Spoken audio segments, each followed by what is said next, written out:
You've always seen data not as just numbers, but actually as people's futures. And it sounds like that experience moved leadership for you beyond just technical execution. The most important thing is the systems on the back end. Welcome back to the LoopLynks Show. Today's guest brings more than 35 years of experience across IT, project management, operations, and large-scale transformation. Dr. Tracy Young, what does success mean to you today after all this?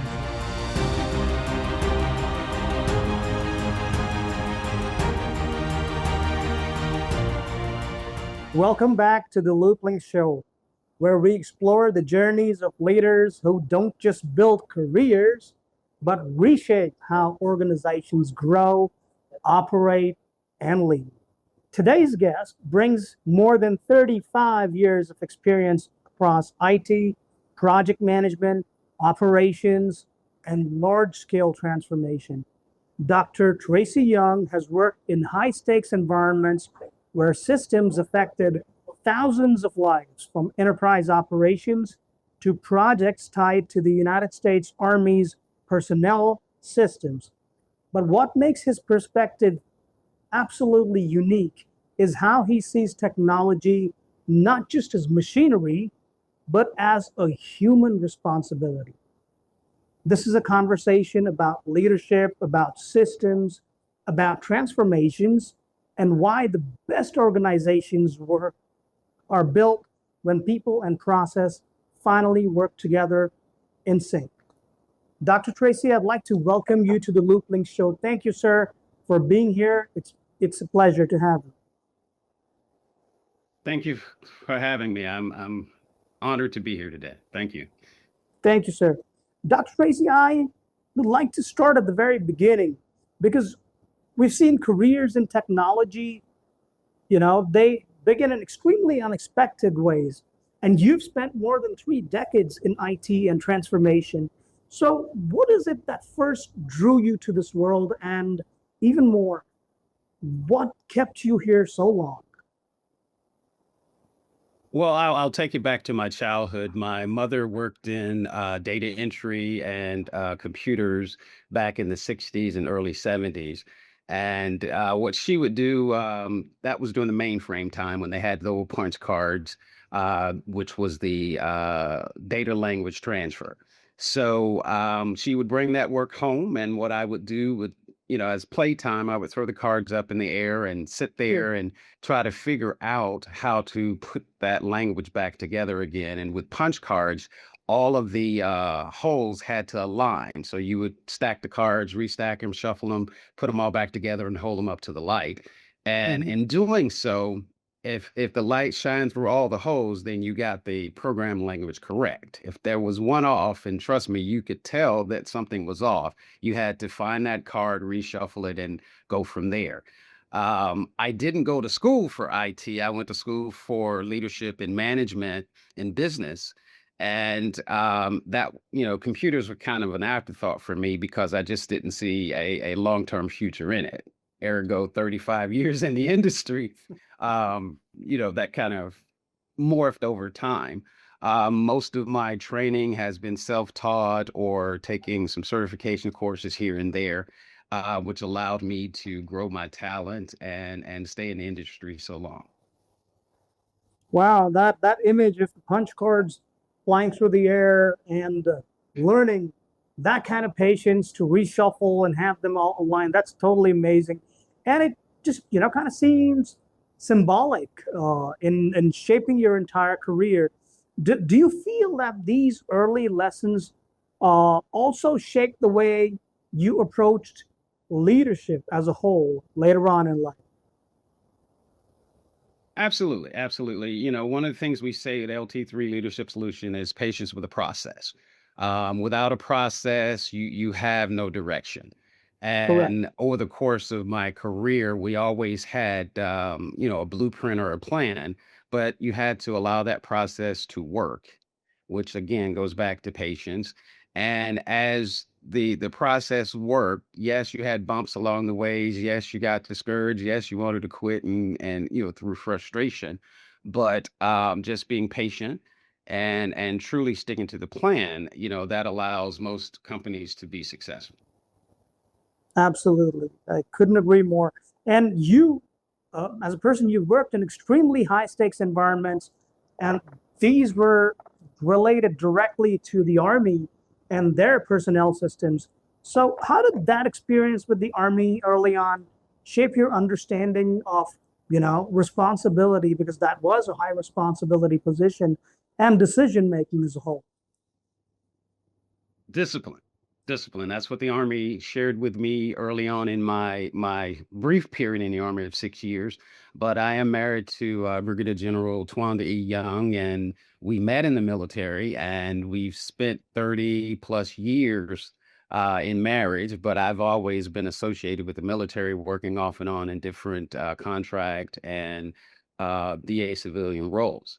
Also, if you go back in my career, I've worked in nonprofit for 15 years. Most of that time was as an IT director as well. Mhm. And just leadership as a whole, without that being in your core, you won't be successful. And again, you lead by example, and that's one of the things the military taught me early on as well. Don't have people doing what you would not do yourself. So I like rolling up my sleeves, getting my hands dirty, getting down in the nitty gritty. And across my 30 plus year career in IT, I've worked pulling cable, worked at the help desk, first, second, and third level help desk. I've been in sales. I've been in marketing, networking. So across the board, having self discipline and truly going back to again a plan or having a SID approach, which is being strategically focused, intentional in what you do, and decisive when you make those decisions and stand on Mhm. them. Sometimes you're not going to make the right decision, but have enough wherewithal in that decision, you're going to stick to it, see if it works. And if it doesn't, have enough adaptability to adjust for change, as well as listen to the people around you. Make sure you're surrounding yourself with smarter people than you. That's one of the things I Absolutely. like to say. If I have those people around me that see something I may not, at least having enough courage as a leader to go, "Oh, I didn't see that. Let's try that." So having that wherewithal to recognize the people around Absolutely wonderful. I heard two things that were that kind of stuck out and they were unique. Number one was a leading by example. Getting in the trenches, getting your hands dirty. Now, I'm just curious. How does leading by example, and it does overshadow leading by title, but what exactly happens across organizations that you feel on a personal level when people choose to lead by example, working alongside their employees and their colleagues, as opposed to someone who would, just lead by title? I would say it goes to respect. Respect is earned, it's not given. In most cases, if I'm a junior level exec and I have a senior level that I report to, yes, I'll respect you based on your title. However, you still have to show me and present such a face of you can do the job as well. I mean, if I recognize you have the knowledge to do what I'm doing or you've done what I've done, then you'll earn my respect. And that Mhm. goes back to leading by example. Leaders who can get again get their hands dirty and show their not so much show their worth, but show that they are truly deserving to be in the position to lead others. You'll get more followers. If you just lead by title, arrogance and leading with a stern and stiff fist, that success will only go so far. But if you empower the people around you to buy into whatever the vision is, whether it's your personal vision or the company vision, if you get buy-in from everyone, a team synergy, then that organization is going to be a lot more successful than someone just ruling with an iron fist. And I've worked for organizations who the leaders were just stern and we're going to do it this way no matter what, come hell or high water, this is what we're going to do. And okay, you go along with it, but there's no buy-in. And if there's no buy-in, there's no success, not long-term success. You may have immediate success, but not long-term. I love what you said, sir. The buy-in is totally missing there. And you mentioned something about surrounding yourself with smarter people. We've seen organizations where, or people who don't really take a shine to that idea of having smarter people around me. But you do feel that having intelligent, smart people around, even better than, certain titles, is definitely a better deal than, having one person lead. Is that correct, sir? That is correct. That is correct. I look at the many large companies across the world. Trust me, the Jeff Bezos, the Jeff Zuckerbergs, they are smart, intelligent people. They have long-term vision. But I guarantee you, if you set them down and truly nailed them, um, down, they'll tell you there were much more smarter people around, and not so much on the vision, but from technology standpoint, the supply chain of the Amazons and the things of that nature. You had to have folks with, I would say, better ideas or better insight on how to make things better. And if you recognize that and you cultivate that and you try to grow that, um, ultimately that makes everyone successful. And one of my mantras is, one team, one fight. Yes, that's something that the military says all the time, but truly, if it's a team synergy and we're all hitting on all cylinders and focusing on the same long-term mission or goal, we're going to be successful. And if they're successful, I'm successful. I don't like the idea of, taking all the credit. And sometimes to a fault, I put all the onus and gratification on the team because they're doing the lion's share of the work. I'm just the figurehead in most cases, or sitting there going, how could we do this different? What should we be doing? And again, I have mentors and mentees that I listen to help me grow, but also grow whatever mission or task we're trying to take care of. Well, absolutely well said, sir. And we've also heard you say that, you've always seen data not as just numbers, but actually as people's futures. And it sounds like that experience moved leadership you beyond just technical execution, more into like stewarding the entire system, the responsibility. And you've said something striking, even though you may have the best leadership strategy, but if you don't have the right systems behind it, there are chances it'll fail. So could you tell us what looks like, what that looks like inside real time organizations in a real time scenario? Sure. In most cases, organizations will build off of vision and passion. Mhm. However, vision and passion does not build stability. It just, you have something to target and go for. However, the having the right systems, whether it's computer systems, people systems, standard operating procedures in place, that catapults your business and provides stability.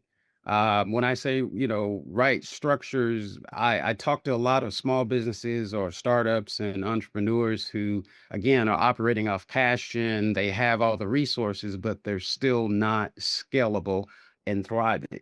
And I immediately go to, okay, what does your back office look like? Do you have service level agreements on your computer equipment?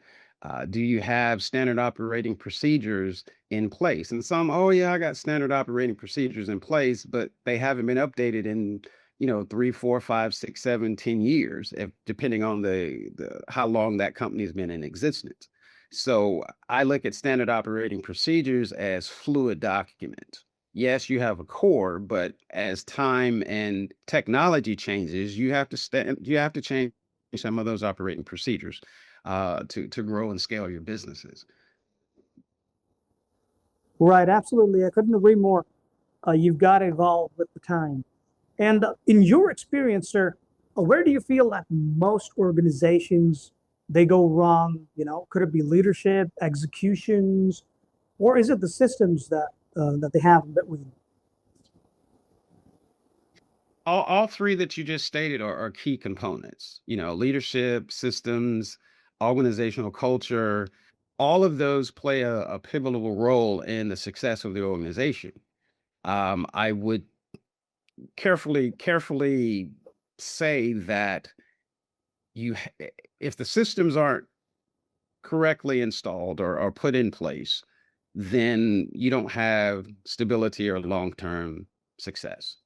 So having a vision, that's great. Having passion, that's great. But having the people around you that can take your passion and vision and cultivate that and morph it into something stronger and that's scalable, that's a little more important and at my core.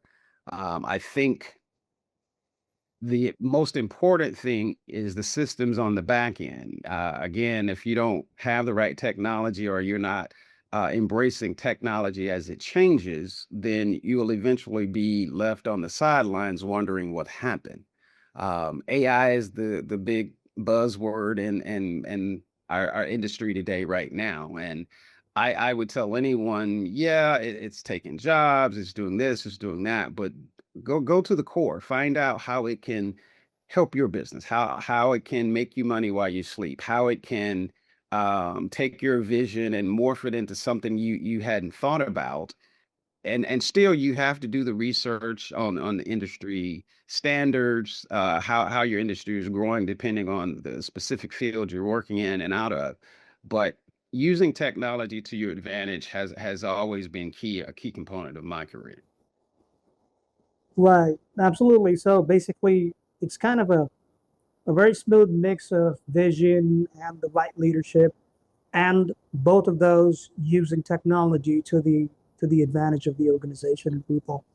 Now, Right. there's that phrase that kind of stands out: leadership infrastructure, that we've heard, and it suggests that success is less about responsible and heroic individuals and more about the leaders. I'm sorry, the environment that those leaders operate in. So, how do you feel organizations build that kind of infrastructure? Um, I would again go back to the core tenets of what you're establishing your business on. And infrastructure, it involves people and involves technology. Having the right people in place, and again, that's trial and error in all cases. But having those people in place that can cultivate what the core mission is and what the core tenets is of an organization will help elevate that. Now, again, you add the technology into it, and you do your data analytics and things of that nature, you will find out that the people the people are the most important part of an organization. They're the ones that are doing the work. They're the ones that are rolling their sleeves up. They're the ones keeping their hand on the plow and tending to the environment that you're trying to stand up or run or create new opportunities and efforts. So I'm all about making sure you have the right people, making sure you're providing professional development for those people. And again, one of the things I like to think about, I am growing people to leave my organization, not stay with me forever. And what I mean by that, the more people that I can grow, it's like a tree. The roots are all over the place, but eventually some of the branches are going to break off and start a new tree, or the flowers are going to flower and seeds are going to be dropped. And again, as you build people and you cultivate people, you'll provide more impact to society. Absolutely. Absolutely. Now, Dr. Young, your work sits at kind of the intersection of change management, operations, and talent. So, how do you feel these areas connect when a company is trying to scale up or trying to transform? Well, Right. change management is in every organization, and that means you're focusing on your environment and watching the industry morph, technology added. Talent management, that goes back to making sure you have the right people around you and you're cultivating those people through professional development and growth, and making sure you have funds available to add to the PD courses that are available for those individuals. How they interact, You can't grow. You can't run a successful business without keeping your eyes on change management, focusing on talent acquisition as well, and just staying industry focused. Um, Right. Okay. Absolutely. And do you feel, along the way, sometimes organizations they focus a lot, maybe even too heavily on growth, while sometimes under investing in the IT infrastructure or the systems that support it? I would, yes. Yeah, we can focus on the bottom line and the numbers. We can focus on the technology.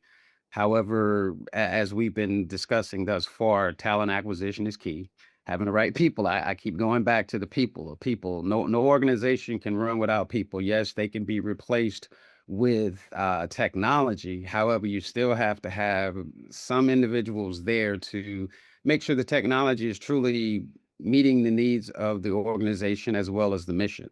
So with change management, again, just staying focused on what the industry standards are doing, and sometimes you can't always go off the data analytics. Data analytics can put you in what I like to call analysis paralysis, meaning you can go and analyze and have meeting after meeting, but if you're not acting and executing, and that comes with using technology and people to execute what the numbers say, you're still in the same boat, and you're still falling behind and possibly um, headed down a road of disaster or closure because you didn't um, execute or act on what the numbers are giving you and what your people are telling you.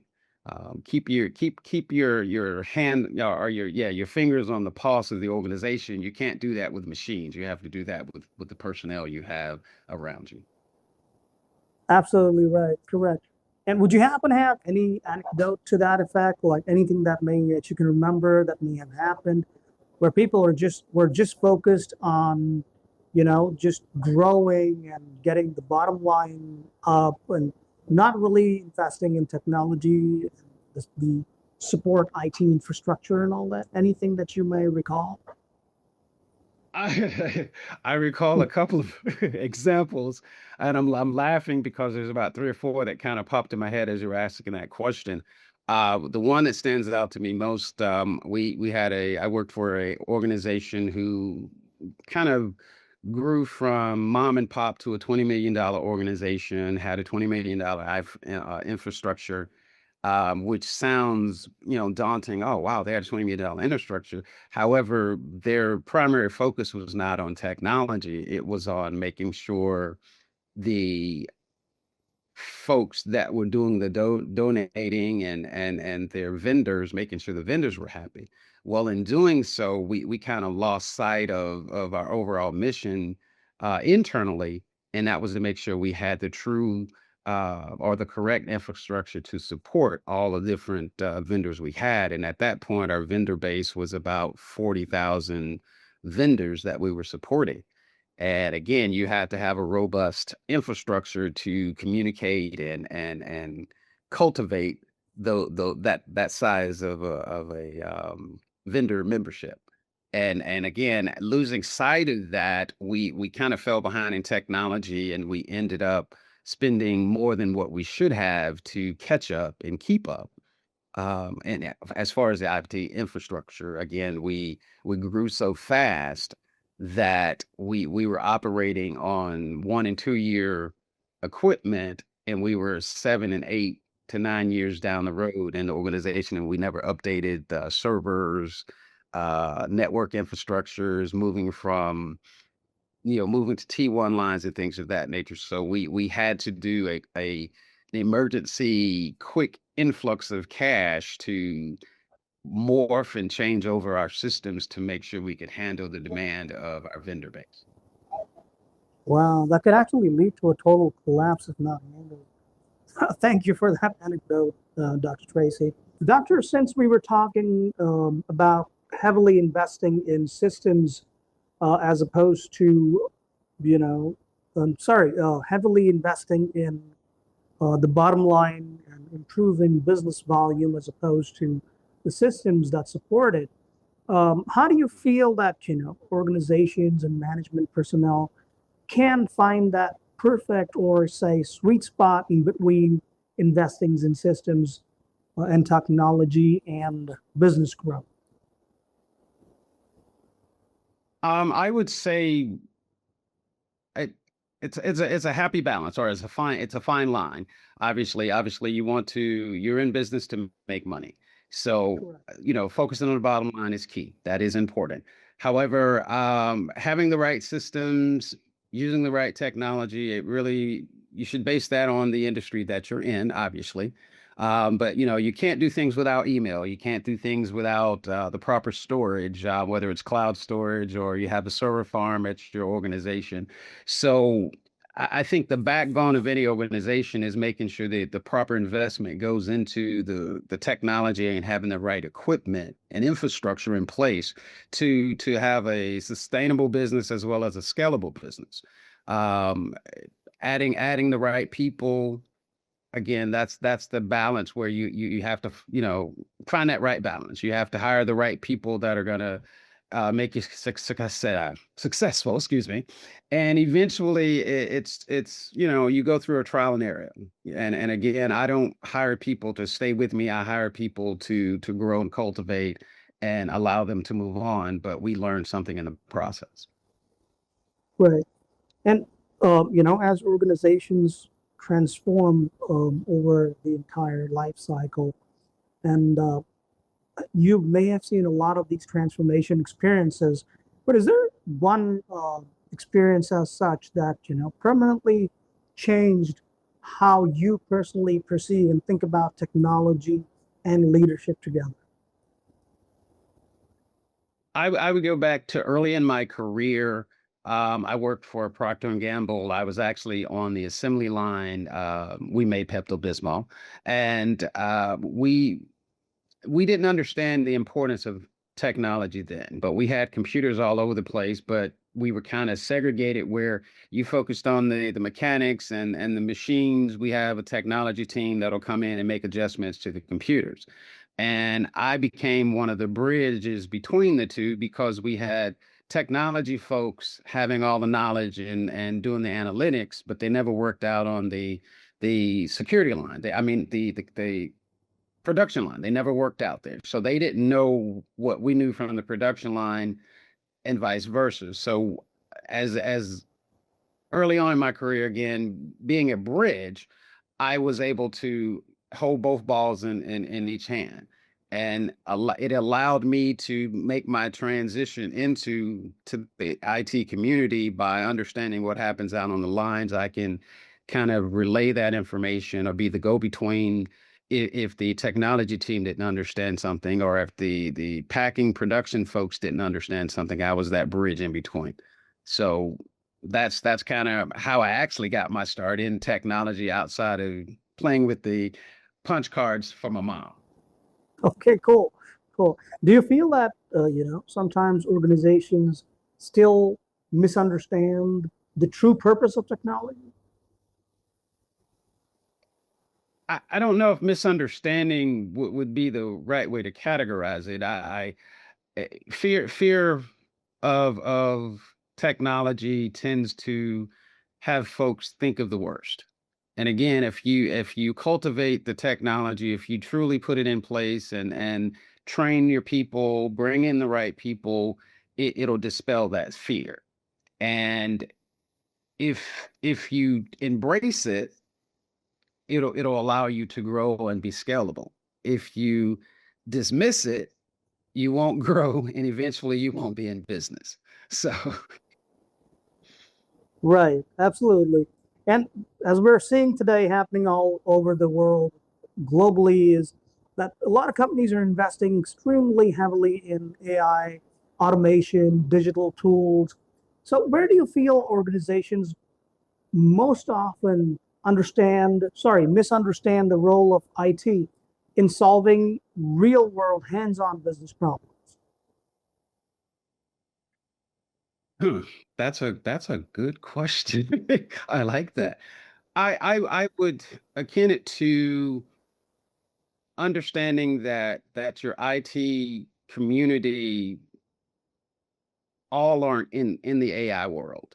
AI is a new phenomenon. It's been around for years, but as far as having the people that truly understand it and know it, I think I saw a study where 99% of the average people don't know what AI is. So that's 1% out there that can really help your organization grow. Yes, you can use AI to help grow. However, you still have to find that balance and that fine line. Again, going back to talent acquisition, making sure you have the right people in place. But AI can only interpret what you put into it. So yes, I can drop it in my environment and it will morph and learn over time. But do we have the time to allow it to learn? And yes, it learns at a lot faster pace than the human brain does, I should say. However, if I have individuals in my organization who knows how to run our business, then we need to embrace AI as a tool, only as a tool, not as a answer all to all the possible challenges we have, but use it as a tool to cultivate and grow our business. So I would say definitely embrace it. We're not going to get around it or get away from it. It's here. It's Mhm. not going anywhere. And Yes, and not. again, it Yeah. it may be, yeah, it may be like any other phenomenon in the IT community. Things grow at such a faster pace, you just have to keep up. So Right, absolutely. And we've seen companies, claim that they care about their people and people over everything, and yet they're out there creating a lot of frustrating systems that employees can feel that rift, that contradiction immediately. So, mhm. what, in your opinion, separates organizations that use technology wisely as opposed to some that just invest heavily and simply spend a lot on it?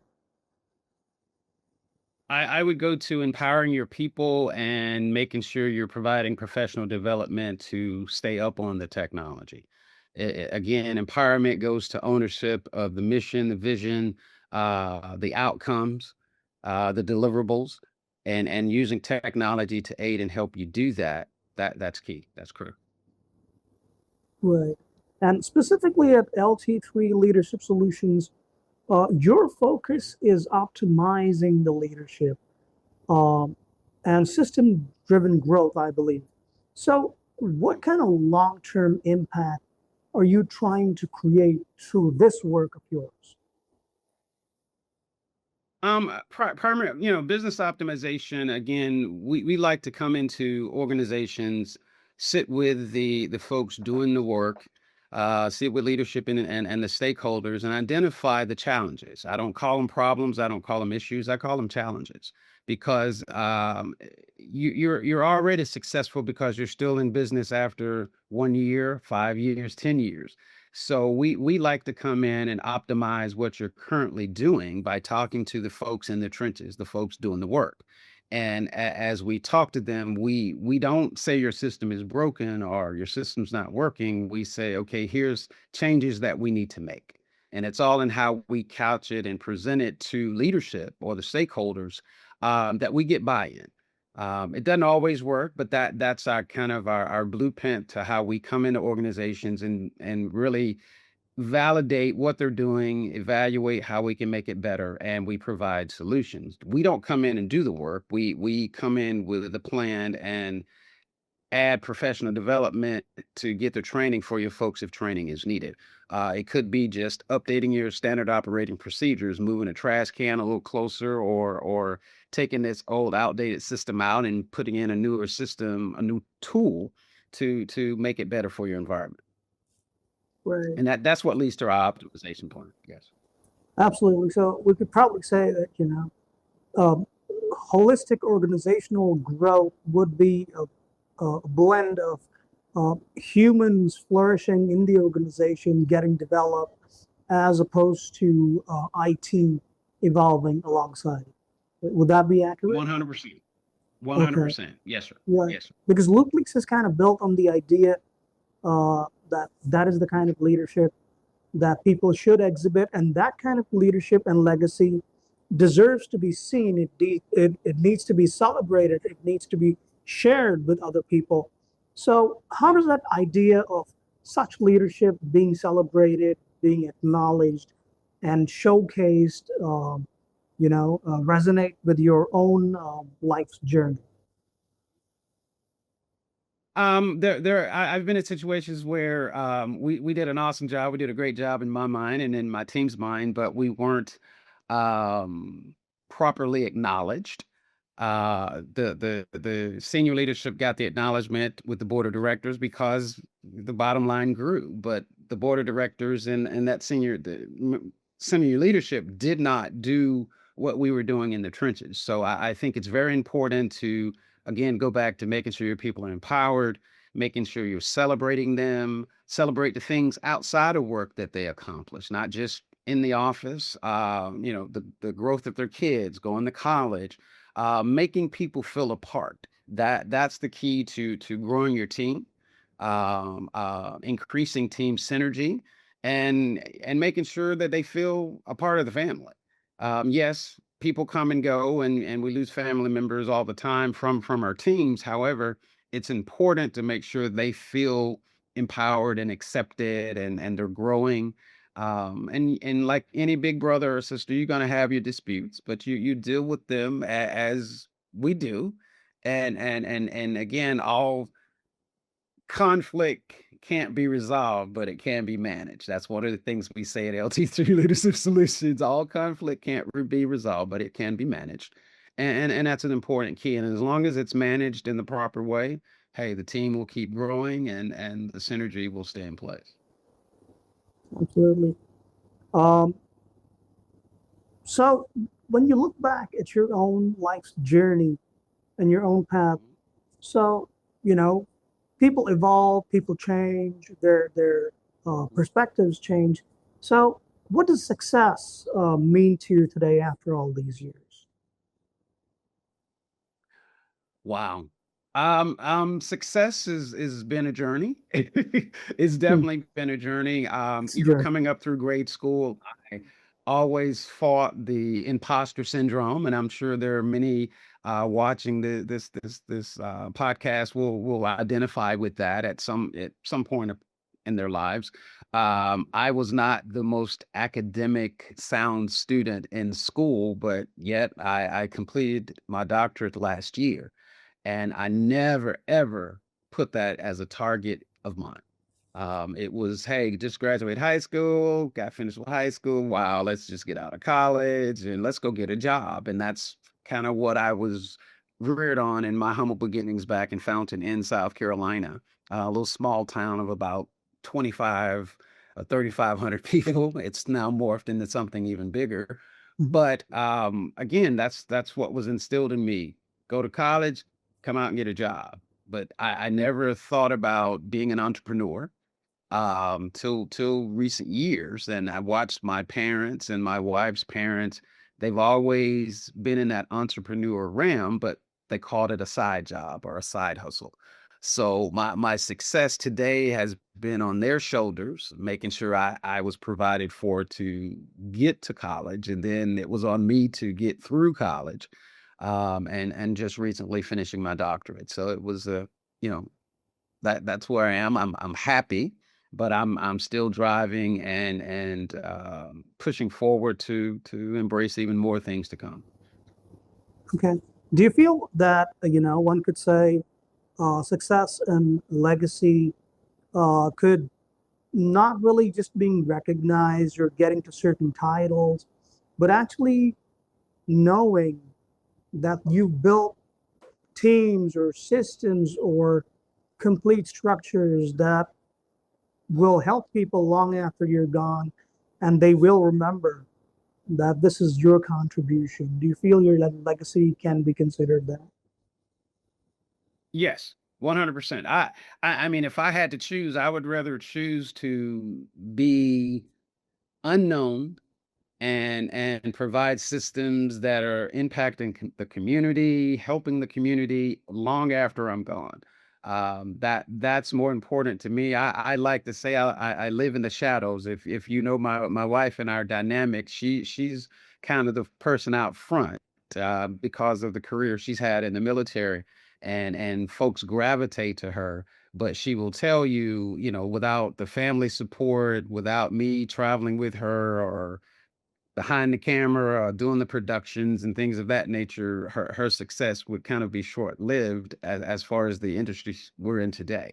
As we grow the company, again, I'm that silent partner. I'm the guy in the back room, but yet she's slowly dragging me to the front to stand out and do more teaching. I love mentoring. I love taking young minds as well as those seasoned minds to kind of change the way they're thinking and embrace technology as we do today. Well, and finally, Dr. Young, if you could leave our audience, the LoopLynks audience, with one belief about leadership systems, transformation as a whole, what would that belief be? That belief would be, again, something we do here at LT3 Leadership Solutions. We talk about the SIT approach, being strategic in what you do, intentional in how you do it and why you're doing it, and decisive in making the right or the correct decisions. But if the outcome is not what you're looking for, have enough wherewithal to adjust for fire and effect, make those changes and keep moving forward. Don't let frustration stop you as a leader, as a visionary, a founder of an organization, nonprofit, for profit. Don't let frustrations prevent you from walking into your desires and your destiny. Definitely keep your head down, as I like to say, keep your head down, keep moving forward. Eventually, you're going to come out on the other side, and you're going to be a lot happier when you come out on the other side than you are in that current place of frustration. Absolutely, Dr. Young.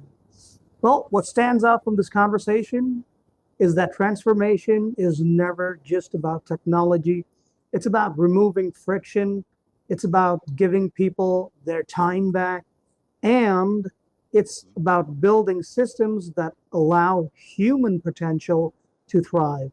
Dr. Tracy, thank you so much for joining us on the LoopLynks Show and for reminding us that the best systems don't replace people. In fact, they actually elevate them. And to everyone listening, if this episode gave you a new way to think about leadership and growth, share it with someone building something meaningful. Until next time, build wisely, lead intentionally, and create systems that serve people well. Thank you. Dr. Tracy, thank you so much for your time. It was such a pleasure speaking with you, and we hope to have you back soon. Thank you for having me, and I thoroughly enjoyed it. Look forward to next time.